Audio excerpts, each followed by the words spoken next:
से बोलिए सदगुरु साहिब जी की जय हो। सतनाम साहिब। हे साहिब, आपका अनंत अनंत शुक्रिया, अनंत अनंत आभार। साहिब जी आपकी सर्वदा ही जय जयकार। आदरणीय सर्व संतों की जय हो। उपस्थित आदर के योग्य सभी जीवात्माओं को मेरा नमन। सतनाम साहिब। आप सब में बैठे परमपिता परमात्मा को शत शत नमन। सुरती पड़ी संसार में, ता से पड़ गयो दूर। अरे सुरती बांध स्थिर कर, फिर आठों पहर हुजूर, फिर आठों पहर हुजूर। सुरती पड़ी संसार में, ता से पड़ गयो दूर। सुरती बांध स्थिर करो, आठों पहर हुजूर। आठों पहर फिर कौन होगा पास में? परमात्मा होगा, मालिक होगा। आत्मा संसार में पड़ी कैसे है? मन के संग लग के आई, पंच तत्वों की ये काया ली, माया ली, है ना। पंच तत्व भी इसी के, या काया भी इसी की, मन भी ये खुद हमसे अलग, और हम इसके झांसे में फंस गए। तो अब क्या हो रहा है हमारे साथ में? हम उस मालिक से दूर हो गए। तो अब क्या करना पड़ेगा हमें? इन दोनों से अलग होना पड़ेगा, ताकि हम उससे एकीकरण कर पाए। इसीलिए आपको पता है साधना में भी हमें संतजन क्या सिखाते हैं? क्या कहते हैं? तन तन को क्या कहते हैं? क्या करो? स्थिर करो। स्थिर करो मतलब स्थिर करो, शांत करो। और फिर क्या कहते हैं? मन को भी शांत करो। तन थिर, मन थिर करो। अब क्या स्थिर करना है? अब जिन श्वासों से आप संसार में बह रहे हो ना, उनको भी स्थिर कर दो।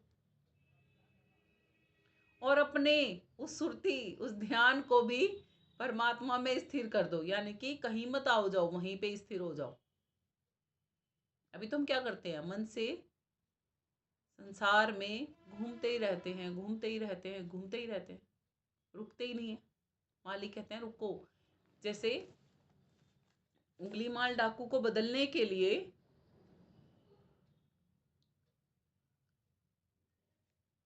महात्मा बुद्ध ने क्या कहा था? ठहरो, ठहरो कहा था ना उन्हें। महात्मा बुद्ध ने कहा उन्हें कि भाई ठहरो, ठहर के देखो तो कि कर क्या रहे हो। और ऐसा ठहरा दिया कि उन्हें संत ही बना दिया। संतों में वो विलक्षण लक्षण होते हैं जो सब में नहीं पाए जाते।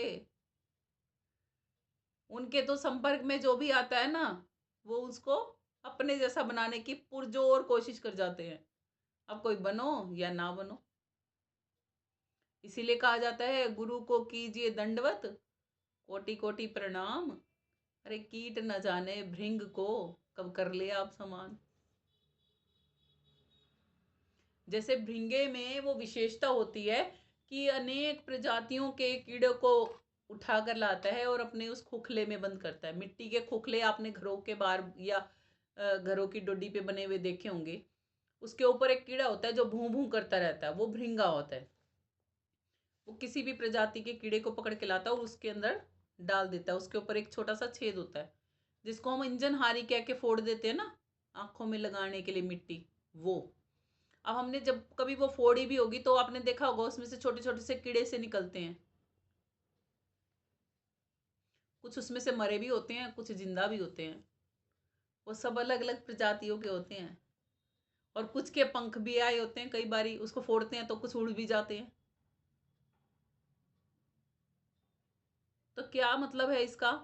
कि उनको अपनी उन कीड़ों के को उस खोखले में डाल के और उसके ऊपर बैठ के क्या सुनाते हैं? केवल वो भू भू भू भू वो करता रहता है और उनके अंदर में वो गुंजारन जाता रहता है, जाता रहता है। जो कीड़े उसकी गुंजारन सहन नहीं कर पाते ना, वो मर भी जाते हैं। और जो कीड़े उसकी गुंजारन को सहन कर जाते हैं ना, और फिर वो कन्वर्ट हो जाते हैं किस में? भृंगे में ही कन्वर्ट हो जाते हैं। ऐसे ही समझो जो आत्माएं सत्संगों में जाके केवल निरी संसारी बनी रहती है ना, वो संसार में ही गमन कर जाती हैं, यानी कि लक 84 में ही गमन कर जाती हैं, संसार में, संसार सागर में ही पड़ी रहती हैं। और जो आत्माएं सत्य का संग कर लेती है ना, सत्संग का मतलब ही होता है सत्य का संग कर लेना। किसी गुरु का या किसी और चीज का संग नहीं होता उसमें। गुरु कौन होता है उस समय पे? ज्ञान गुरु होता है। जैसे आप स्कूल में टीचर से पढ़ने जाते हो ना, टीचर का संग नहीं करना आपने, टीचर जो आपको ज्ञान दे रही है उसका संग करना है, क्योंकि वो ज्ञान काम आएगा आपके। टीचर के पास बस 20 नंबर है ग्रेस मार्क्स के आपके लिए, 100 में से नंबर तो आपने लेने पड़ेंगे ना बाकी के। अगर टीचर अपने आप फेलियर हो, टीचर 20 नंबर दे भी देगा ना अपने वाले, तो भी आप पास नहीं हो सकते जी।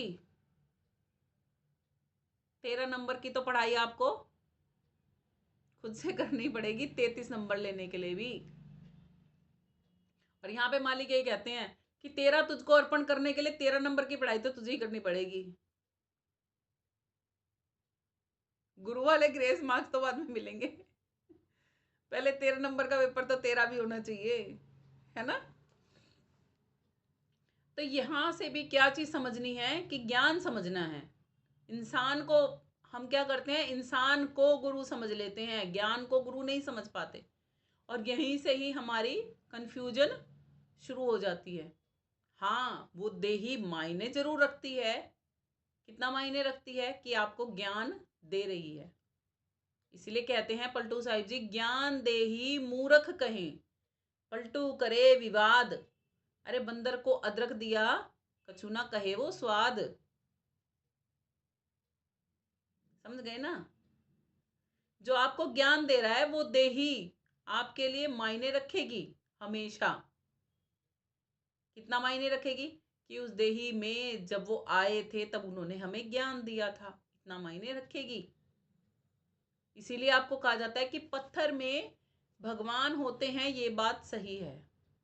सुरतियों में परमात्मा आते हैं, ये बात सही है। वो सुरती ही परमात्मा है, वो देही ही परमात्मा है, वो पत्थर ही परमात्मा है, ये बात कभी भी सही नहीं है। ये गलत है, गलत है और गलत ही रहेगी, क्योंकि हम सब परमात्मा के अंश हैं। किसमें कब कितना उजागर हम कर लेंगे, कौन परमात्मा में मिल जाएगा, जो उस यात्रा को कंप्लीट कर लेगा वही तो मिलेगा। सभी कैसे मिल जाएंगे? कि ये फोटो है, समझो फोटो है, मेरी फोटो होना और मेरा होना दोनों अलग अलग है ना। ऐसे ही हम क्या करते हैं, चित्रों में परमात्मा देवी देवता बना लेते हैं। वो उनकी फोटो हो सकती है, वो उनकी मूर्ति हो सकती है, वो खुद होंगे वो। This is not fair. क्या कर रहे हो आप? क्या बता रहे हो देवी देवताओं को कि आप मूर्ति ही हो? अरे कोई आपके घर में आपका पुतला बना के और कहे कि ये आप हो, तो आप क्या कहोगे? ओ मूर्ख, ये तो मेरा पुतला है, मैं नहीं हूं। या उसको ये कहोगे कि हाँ ठीक कह रहा है तू, ये मैं ही हूं। समझ गए ना। तो देवी देवताओं को जानने के लिए भी सत्य को जानना जरूरी हुआ कि नहीं हुआ? और इसीलिए श्री कृष्ण जी ने कहा भी है कि जो मुझे तत्व से जानते हैं, तत्वदर्शी संतों की शरण में जाओ, जो मुझे तत्व से जानते हैं वो मैं असली हूं, ये मैं असली नहीं हूं। वो तो इस काया को भी नकली बता रहे हैं, अब तो इस काया को क्या फोटोओं को भी असली समझ रहे हो? कहाँ गिर गए, कितने नीचे चले गए? अरे थोड़ा तो उठाओ ऊपर। संतों के जब हम सत्संग में जाते हैं तब हमें भान होने लगता है, तब हमें समझ में आने लगती है कि भाई वो तो गड़बड़ है ना गड़बड़। फिर लोग पता है क्या कहते हैं, तू मंदिर में नहीं जाती, तू ये नहीं करती। भाई तुम जो उनसे मंदिर में जाते हो ना, मैं तो किसी और मंदिर में जाने लग गई। जो मालिक ने मंदिर बना के दिया था उसमें तो मैं गई नहीं थी आज तक।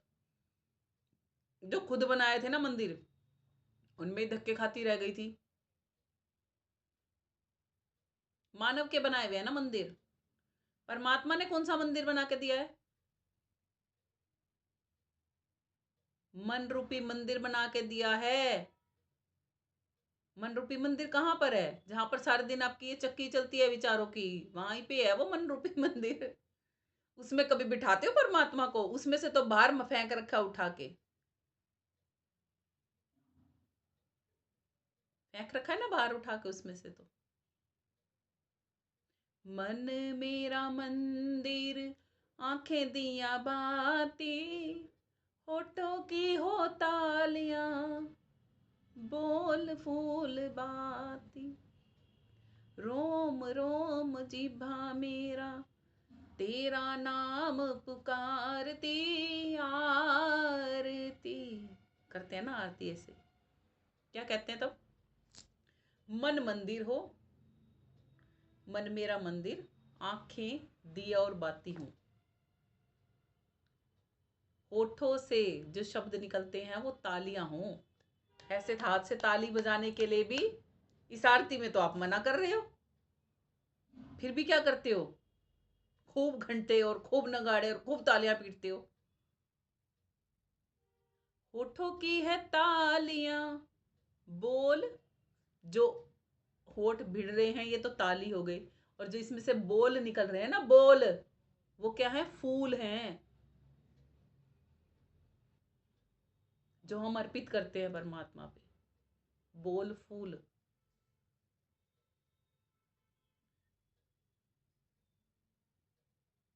फूल हम चढ़ाते हैं ना परमात्मा पे, पुष्प चढ़ाते हैं, वो बोल पुष्प हैं। रोम रोम तेरा नाम पुकारती, किसके लिए कहा जा रहा है? हर एक रोम से उस परमात्मा का नाद होने लग जाता है तब।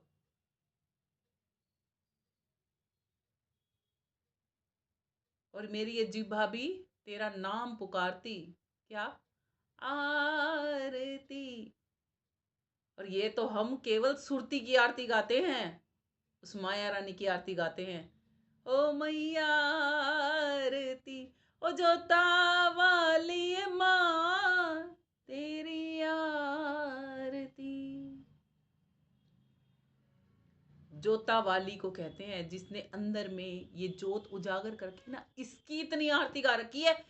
केवल ये देही के रूप में हमने सोच के देखो वो परमेश्वर क्या होगा फिर, जिसने हमें वो जोता वाली बनाया है, जोत स्वरूपी बनाया है। वो जोत, पता है कितना करिश्मा उस जोत में? भारी संसार में जितनी भी जोत जगाते हो ना, धुआं होता है सबका। इस जोत का धुआं होता है कहीं? दिखाओ कहां पे होता है? चुभता है आंखों में? दिखाओ कहां चुभता है? बिना धुएं की जोत जगती है ये अंदर में, और इसको देखना नहीं चाहते। तत्वदर्शी संतों का संग करना चाहिए ना, ये ऐसे बचाते हैं संत जन माया से। देखो पहले तो हमें इन आरतियों का मतलब भी नहीं पता लगता था, इसीलिए साहिब ने कहा है जो संतों का गाया गाता रहता है ना, वो केवल 3 लोक में धक्के खाता रहता है। जो इसको लय लय में गाते रहते हैं ना, समझते नहीं है, वो 3 लोक में इस दुनिया में ही मरते जन्मते रहते हैं, ये धक्के खाने हैं। और जो संतों का गाया बूझते हैं, समझते हैं, इन वाणियों के मतलब को अच्छी तरीके से समझ के उनको धारण करते हैं, कहते हैं सोजन मुक्ति पावे। सोजन उस तत्व को पावे।